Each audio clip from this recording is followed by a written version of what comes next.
অনুভৱ প্ৰত্যেক দিনা আজিৰ দিনটোত বৰ আশা কৰি আহোঁ আচলতে আৰু সামাজিক সাংস্কৃতিক প্ৰত্যেকটো দিশতে উন্নতি হোৱাটো বিচাৰোঁ আৰু বিশেষকৈ মই যিহেতুকে সংস্কৃতিৰ লগত জড়িত গতিকে সেইটোতো বহু এনেকুৱা কাম আছে যিবোৰ হ'লে আমাৰ সঁচাকৈ ভাল হ'ব অসমৰ গতিকে তেনেকৈ আশা কৰি আহোঁ এবাৰো তেনেকৈ আশা কৰি আহিছোঁ আৰু ভোট দিলোঁ আৰু ভাবিছোঁ যে ভালেই হ'ব আৰু বহুত ভাল হ'ব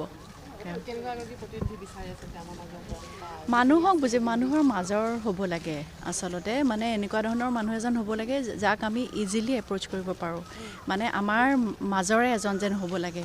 গতিকে যাতে যিকোনো কথা এটা ক'ব পাৰিলে নিৰ্ভয়ে ক'ব পাৰোঁ সুধিব পাৰোঁ তেনেকুৱা এজন হ'ব লাগে তেতিয়াহে আচলতে গোটেই সমাজখন ধুনীয়া হৈ থাকে বুলি মোৰ ধাৰণা আজি মোৰ এনেকুৱা লাগিছে মই একচুৱেলি নাজানো কিন্তু এনেই অইন বাৰতকৈ আজি অকণ বেছি যেন লাগিছে এইটো অকণমান বেছি হৈছে নেকি চাগে বতৰ আজি বতৰটোৰ কাৰণে আচলতে নেগেটিভো পজিটিভো মানে পজিটিভ এইটো কাৰণে যে ৰ'দ নাই তো মানুহখিনি অলপ আৰামত আহিব পাৰিছে সেইটোৱে জ্যেষ্ঠসকল মোৰ মায়ে ইমান ভালকৈ থিয় হৈ থাকিব তথাপিতো আহিছে